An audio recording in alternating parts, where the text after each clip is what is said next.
Bonjour, on est le vendredi 10 août 2012 et là aujourd'hui, je dois faire vite d'abord parce que c'est encore un petit peu artisanal même si c'est pas aussi pire que d'habitude dans ce cas-là, mais je vais parler d'une seule chose, c'est la règle d'or.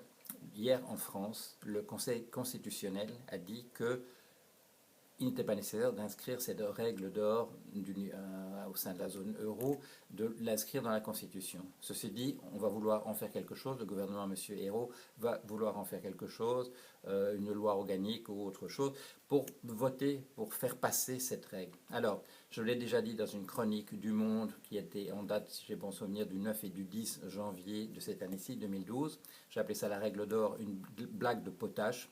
Cette règle d'or est quelque chose de très, très dangereux. Ça n'a pas été compris sur le plan mathématique, financier, économique, ce que ça veut dire. C'est procyclique, c'est-à-dire que ça veut dire la chose suivante, que quand ça va bien, quand les choses vont bien, ça n'a aucune importance, et quand les choses vont mal, ça rend les choses plus difficiles encore. Il y a une erreur logique à l'intérieur de ce truc-là. Bon, ça n'a pas été vu ni par personne qui s'occupait de cette règle.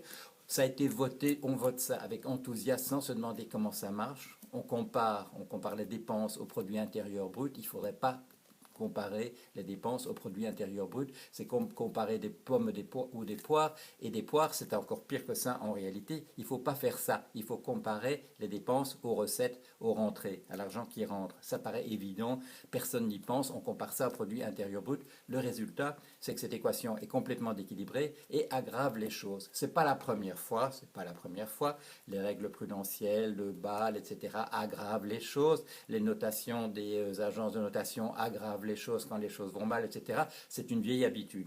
Le problème, c'est que tout ça est approuvé par des économistes, par des gens qui font partie d'un petit club où ils se donnent des prix Nobel d'économie les uns aux autres, sans que personne à l'extérieur ne se demande si ça vaut quelque chose.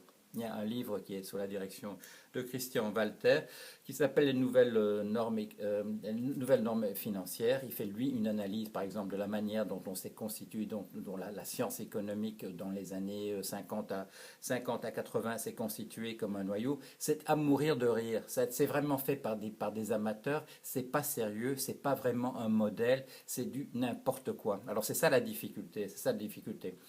On vous dit oui, il faut demander à des experts. Des experts, c'est des membres d'un petit club qui se nomment les uns les autres et qui partagent une petite religion, un petit catéchisme. Ce n'est pas à ces gens-là qu'il faut demander. Monsieur Hérault, s'il vous plaît, réunissez un comité, une commission avec 4 ou 5 personnes, avec une seule condition, que les gens que vous mettez là-dedans soient des gens qui comprennent ce que ça veut dire une équation mathématique et que quand cette équation mathématique est utilisée comme un modèle financier et économique, qu'il y ait aussi des gens qui comprennent les conséquences de ce qui est inscrit là-dedans. Il y a plein de modèles partout où on met au numérateur n'importe quoi et au dénominateur n'importe quoi, des effets qui se renforcent. C'est le cas de cette règle d'or. Il ne faut pas comparer les dépenses d'un pays à son produit intérieur brut. C'est une recette pour un désastre. Voilà, je n'en dis pas plus parce que je n'ai pas la possibilité d'en dire plus. C'est un sujet dont j'ai déjà parlé. J'en parle longuement dans mon livre qui va paraître en octobre, qui s'appelle Misère de la pensée économique. Je donne plein d'exemples d'économistes, de financiers qui ont fait des trucs qui n'ont aucun sens, qui n'ont non seulement aucun sens, mais quand les gens les utilisent, ils utilisent en plus n'importe quoi en n'ayant même pas compris ce qui est décrit là-dedans.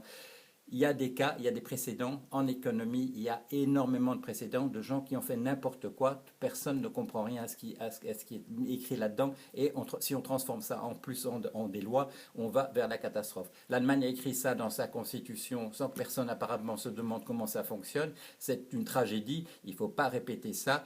Réunissez un certain nombre de gens qui vont comprendre ce que cette règle d'or implique et donner un avis. Mais je vous dis, pas des experts, des gens compétents. Vous voyez la différence entre des experts et des gens compétents. Des experts, c'est des membres d'un club. Des gens compétents, c'est des gens qui comprennent de quoi ils parlent. Voilà, merci. C'est ce que je voulais dire cette fois-ci.